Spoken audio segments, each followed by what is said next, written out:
Welcome to Cinema Discussions. Today we are talking about Ben-Hur, the 2016 flop film, not the 1959 the very floppy film. remake. Or the Yeah, 1925. it's a little floppy. Yeah, none of those ones. My name is John. I am joined by Chris, and I am joined by our senior murder game correspondent. Sure, Vaughan.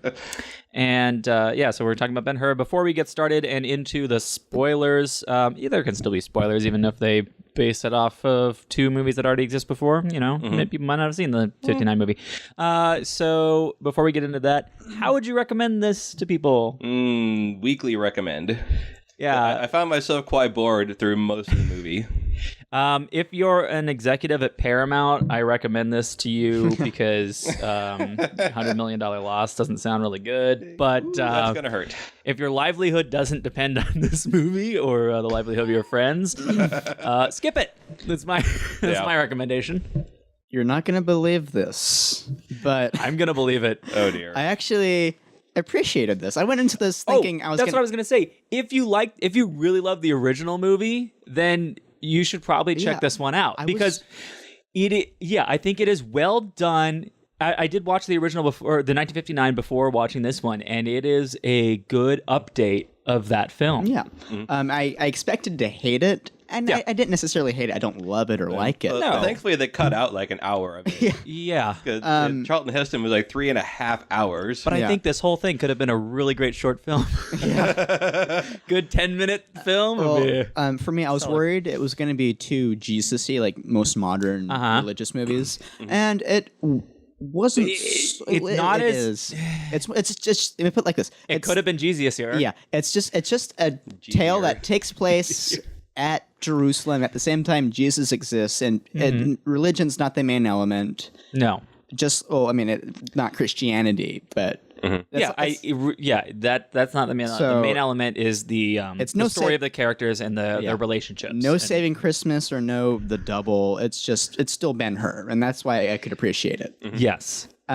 So if you did like the original or originals, then I actually would say go see it. Yeah. If you like the originals, go see it. But if you haven't seen the original 59 version, and you're expecting this gladiator-style movie, kind of acquired taste. Yeah, this is definitely an acquired taste film. All right, let's get into this. Spoiler alert. Jesus dies. Expect that? That was crazy. I don't have to finish the Bible now. Yeah. Didn't even know I was going to spoil that. But, relative to the Charlton Heston one, there is a lot more Jesus-er. I thought it was a little less Jesus-y than the Charlton Heston one. The 50s were a different time. Going by number of scenes. I guess, when you cut out an hour of the film, then percentage-wise, you do see more Jesus. You see his face in this one more, and he does talk. In the other one, you kind of see the back of the head He actually talks in this one. Yeah, the other one, they're kind of not trying to show him exactly. Also, Jesus is less Aryan in this version. True. So that was nice. Yeah. I do appreciate it. But everyone's still really whitewashed. Oh, yeah. It's very whitewashed. I wish Hollywood except for Morgan Freeman. Yeah. The darkest man of everyone there. They could get over that. Which also was an interesting choice then to change that character from the original version instead of having the Sheik from the first one. Yeah, the Sheik was more of a North Egyptian person versus Morgan Freeman. So the big thing in the first movie... Hugh Griffith is actually Welsh, and he was just in blackface. Because the main thing I know about this movie, even the old one going into it, was the chariot race. Yes. The movie is the chariot race that is the big thing. Now, in watching the first movie, you get to the chariot race, and that's over, and that ends that story. And then it goes on, and he goes and finds his family, and then Jesus stuff, and there's it keeps. When I saw how much movie was left in that first one after the chariots, really? Yeah.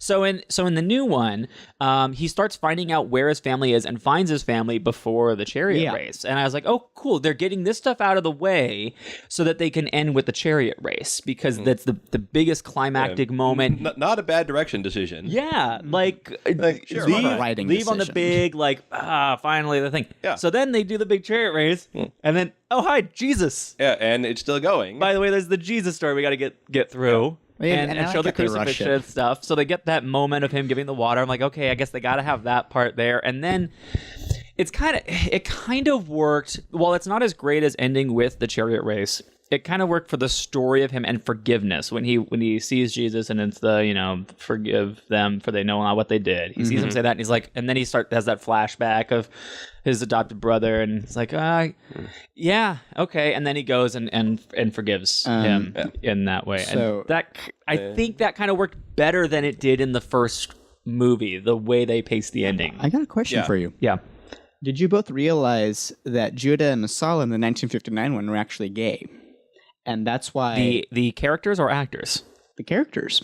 Charlton Heston didn't know this. So Messala, after the tile almost falls or almost kills that one person, Messala's... the roof tile. Yeah, the roof tile. It seems kind of out of place that Messala just instantly turns on Ben-Hur, but really it's because they were ex-lovers. Oh. So that's something that even Charlton Heston didn't know that because it's a taboo. But that's, Charlton Heston would probably be against that. But that's what Gore Vidal actually wrote it as. Nice. It was good implication. So I feel like Stephen Boyd in the 1959 one, I feel like he had to die because rather than just some simple mishap causing the blame and what's it called? I feel like Stephen Boyd atoned because for him it was just something internal that he hated and he had to just blame it on someone else. So by his death and on his deathbed, giving Ben-Hur his family's location and that, I feel like that's more forgiving than, okay, I'll lose my leg, but remember that one time I blamed you for killing a guy? Water off a duck's back. Yeah, it's it seems easier to forgive in the way that they've got it here. I was thinking about with that the idea of forgiveness in there and how easy it is to do that. Although I think now I thought about that during a different film that I just watched. Nine Lives? Nobody saw it yet. No, it's actually Hell or High Water. It's a different thing. But I think that one had a stronger thing of forgiveness. So forget that, what I was going to say even with that, because they deal with that in there, but it's not really. But I do think that this was a stronger ending than the original. I mean, it's not done. It's not done perfectly, and it's not. But the idea that you do have that story connection ending, and it because as soon as you leave the chariot race and go to the Jesus thing, it's shoehorned in. Is what a lot of those Jesus moments felt like. It didn't feel like Jesus had that much of an impact on Judah Ben-Hur's story. No. Which would be if he's a big influence on him, then there's reason to have that. When all it is like Jesus gave him water, and then later he gave Jesus water. So in this one, you at least get he inspired him to forgive in that way. So there's a little bit. I think they tried to justify it a little more because they knew they needed to have Jesus in there, or at least certain producers on this film, Mark Burnett and his wife, that were like, "We need to have Jesus. Jesus." Mark Burnett and his wife also produced the TV series of the Bible and AD, the sequel to the Bible. So BC. No prequels. The pre of the Bible. When I heard that they're producers on this and remembered that they had produced that stuff, I was like, oh, okay, so this is going to be more Jesus-y than normal. So it didn't seem like it went as much there. They still, if you cut out all the Jesus stuff, you got a good Ben-Hur story going there. It just, because I have no problem with Jesus being telling a good Jesus story. Nobody fucks with the Jesus. Yeah. But it's just when it's shoved in there and isn't necessary to the plot. It's he's a carpenter in the very beginning. Yeah, you're just why don't be a good boy for Christmas. Just some guy over here. Yeah, that was it. What is this? Okay. Actually, I did like the original ending more. I still remember how there's like the three crosses and they're all we're healed. Yeah.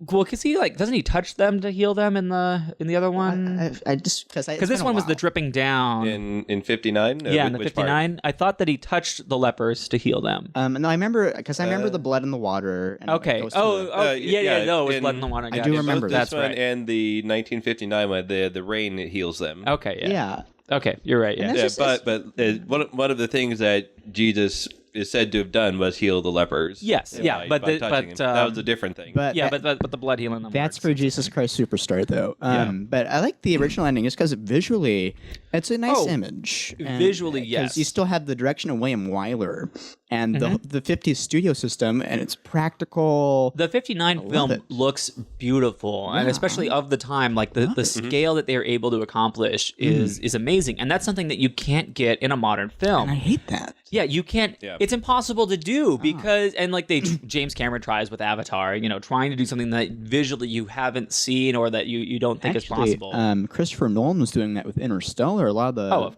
the ships were just balloons. It's stuff like that. It's wonderful, the stuff that they're able, and Nolan especially does great visual work on his films and in Inception, and all of the stuff that he's able to show.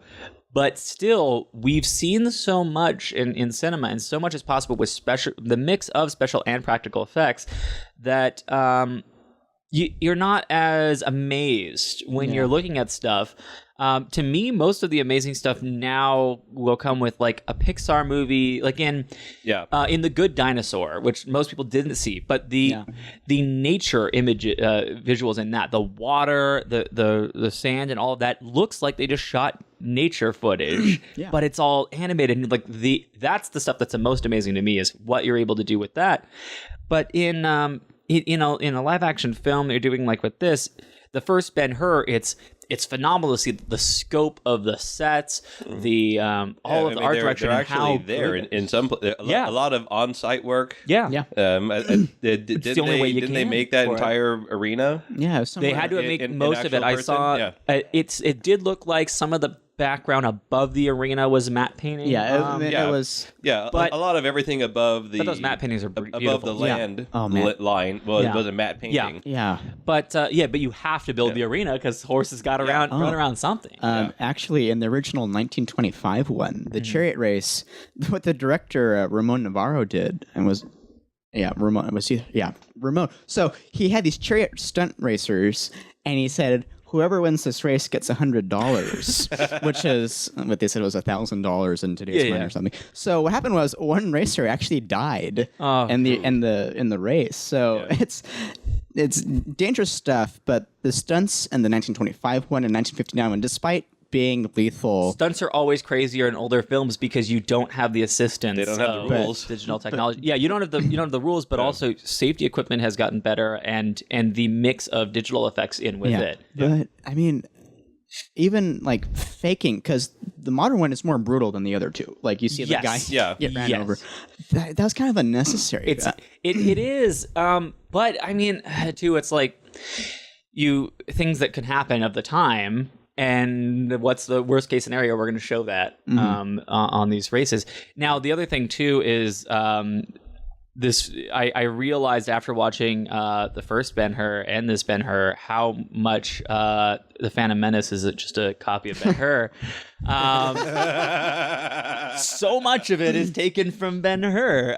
The guy in slavery and put into the races and. Yeah. The whole pod race scene is completely Ben-Hur. Yeah.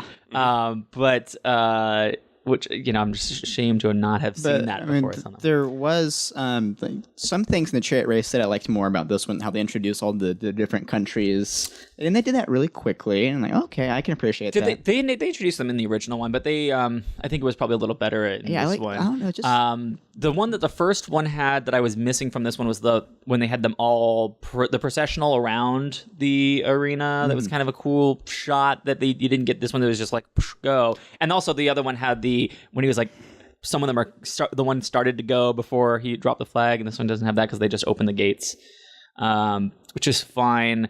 But the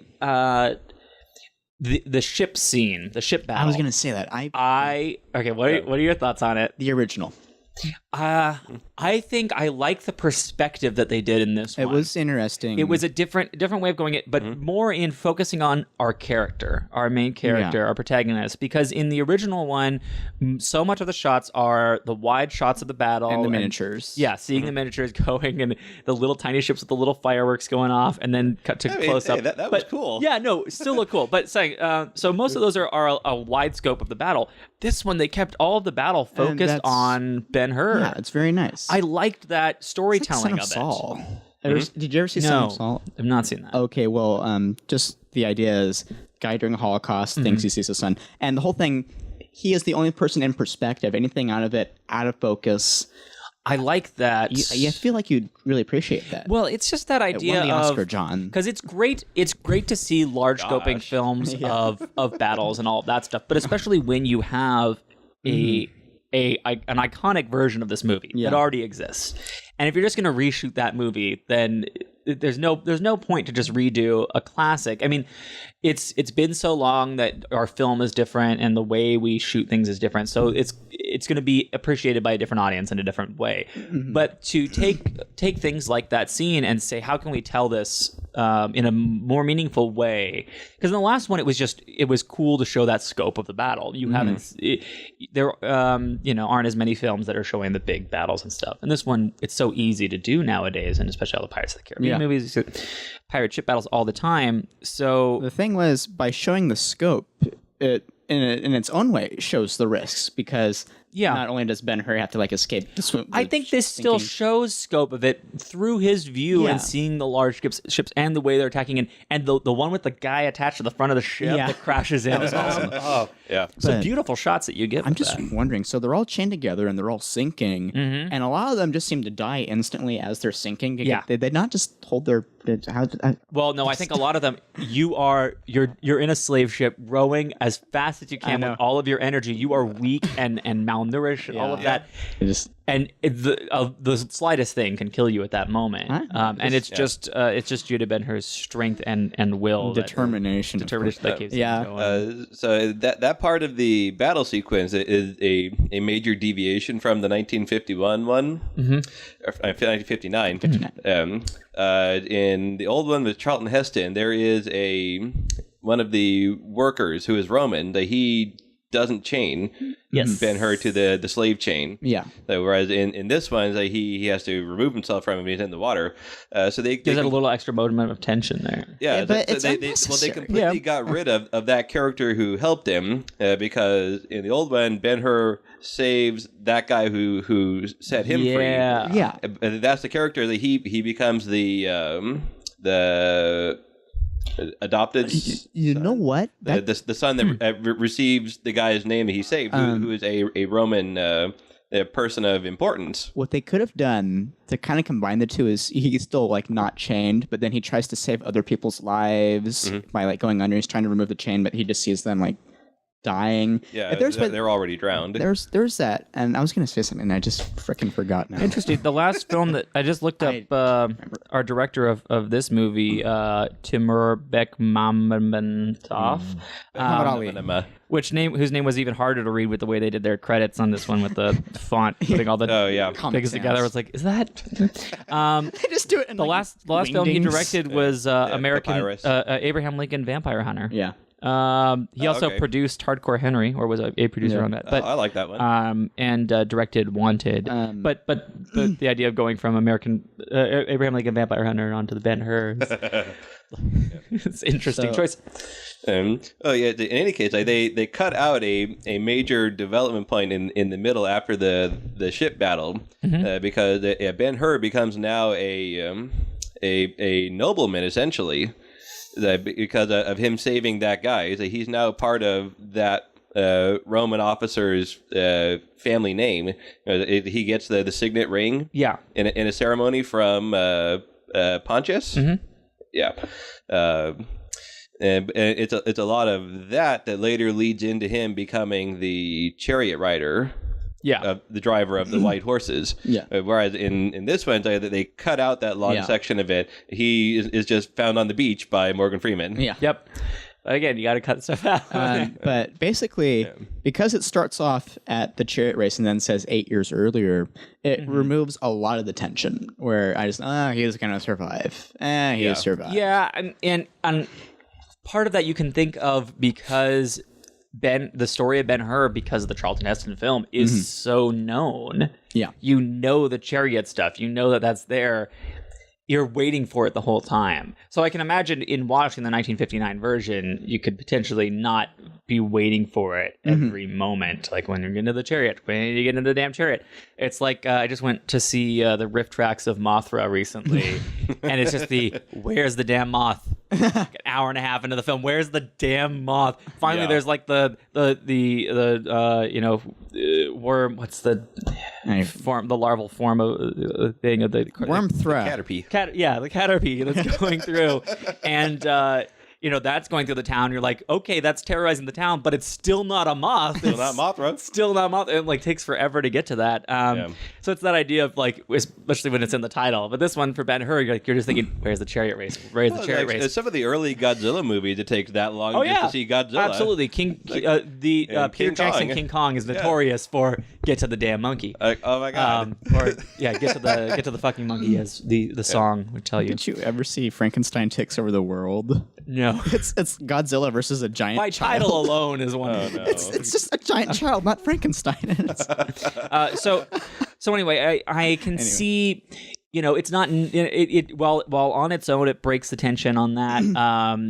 In the idea of modern cinema and people going to see that, we're gonna get to this, but let me just tell some backstory first. But we will get here. This is where we're going. It's kind of like Game of Thrones. Like, where are my damn dragons? Yeah. So it's like there will be dragons, but first. Yeah, but we need to. You can't just go based on the promise of that. From our sponsors. Because people are just gonna walk out and be like, I thought there was gonna be a chariot race in this, and it's not. He's just Dragon Ball Z.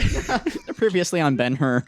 So I think it was a good idea to shorten the movie. Definitely. Yeah. If they had done a 3-hour of this, that would have been 3.5 hours. I mean, already this movie is not gonna make good money. It felt long. How many people were in your theater? Because I counted around 23. I wasn't really paying attention. I was kind of towards the front. And I would say about 20. I went on early Sunday afternoon. I was Saturday afternoon, and it was not that full. I think the sign at the front of the theater said "Bad Moms" is sold out. Still, Go see Ben-Hur instead. I am amazed that Bad Moms is at that one theater. It's always like only front row seating left. Yeah. And then also, but so it's made $23.7 million so far over its opening weekend and a couple extra days, with a budget of $100 million, not counting any of the marketing, which they definitely put in a lot for the marketing. Yeah. I know they projected a $100 million loss. Ooh, that's gonna hurt. I gotta say, this is really violent for a PG-13 movie because there's like somebody. I remember there was like a blood spray at some point. I think during the galley scene. I think it's that rule of if you've got Jesus in it, you can be bloodier. The film board. Have you ever seen? You do see a guy get set on fire. Yeah, you see the guy. This is that Passion of the Christ on rule. the chariot scene. The guy he hits the wall and you see his head. Crack open. Oh yeah, there's some definite a lot of violence, but not a ton of sex. So there is like one scene where I think it's implied, or after they had sex. Yeah, it was something, but it's nothing really. More like Ben-Hur. So what I thought was really kind of stupid, the kid from the beginning who was the zealot gets his arm injured. Yes. And he's the one who shoots the arrow at Pontius during his ride through the city. Yeah. He is one of the 2 thieves that was crucified next to Jesus. Did you notice that? No.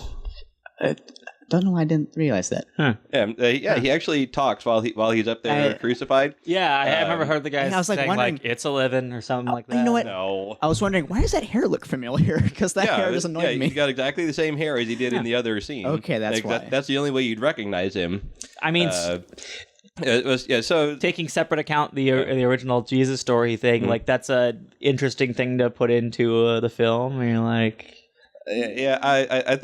It probably should have been somebody else other than that kid. It's odd timing that would have been delayed until that moment that they got him at that point. And that somewhere in the behind the scenes, like they actually catch him and they just decide to try him as a thief. Well, so the 2 thieves that were crucified with Jesus, one being the penitent thief and one being the unrepentant. Saint Dismas is the good thief. I only know that because that's in Uncharted 4. I don't even know this shit. I'm not even. You don't play enough video games. Yeah. Saint Dismas is like the entire story of Uncharted 4. So if you want to play that one, and then the bad thief is named Gestus, I think. So like really all he do was the good thief. He says like I know why I'm getting my punishment. And he's the one that Jesus says to, is like, amen to you today, that you will be with me in paradise. The good thief is on his right side. I was reading through different things. They don't. The writers don't specify if you're looking Stage at the left or if that's from Jesus. Is this Jesus' right or the other right? Look, I think they mean Jesus' right hand, his actual right hand. But the descendants of the left-hand guy are going to say it's the other way.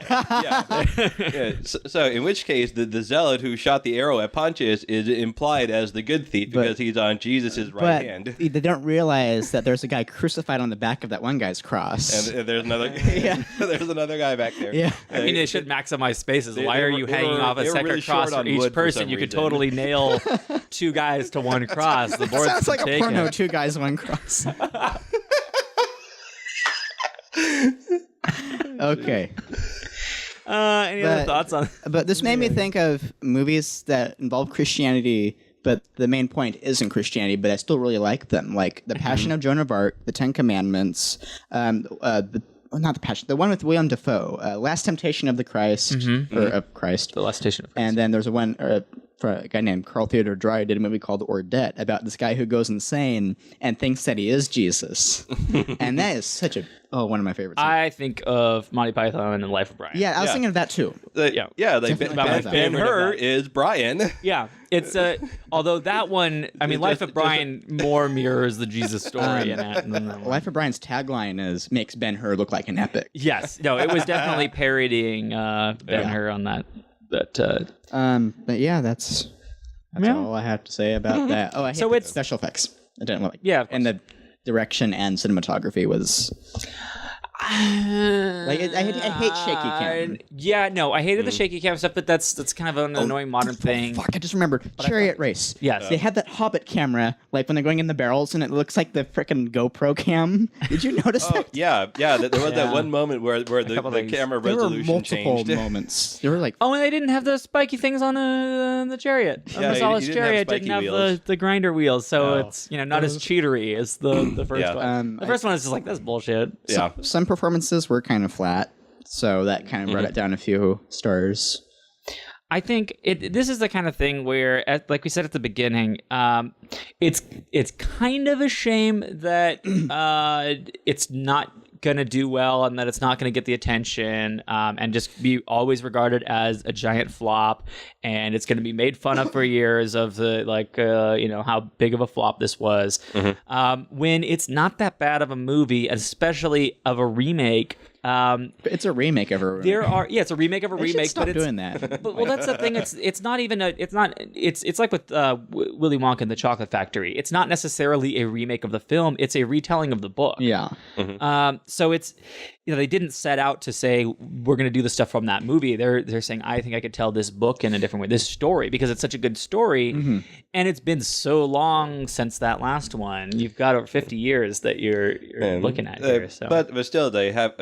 After the new Ben-Hur, I went and watched the Charlton Heston one. I mean, there were some scene for scene copies and a lot of dialogue copies. Because I think some things are so they liked so much in that one, you don't want to change it. But but I think that there are lots of great moments from the first one, and then there are lots of great moments in this one that, like, while the 59 one is a better film in the history of motion pictures, definitely. This one has a lot of things that are really nice to see updated in this way. It's not like with Psycho and the shot for shot remake of that. Like, that one doesn't need to be. That one holds up really well. The original Psycho holds up perfectly. But the 1959 Ben-Hur is super long. The takes are so long because you're doing it with film, and the pacing's off at a lot of those things where it is tough to sit through that movie. If you are not a big film buff, it is tough to sit through that. And this one is a little more watchable than that film is. I had to watch it at 120% playback speed on a VLC player. I watched it at normal speed, and that took a while. I was getting some other work done while I was watching it, but it was still it's like most things I can watch at like plus 20%. You can still pick up all the dialogue easily. Just gotta pick it up a little bit. Yeah.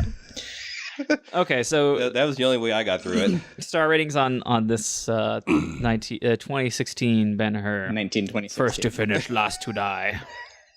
Say. I give it 2.5.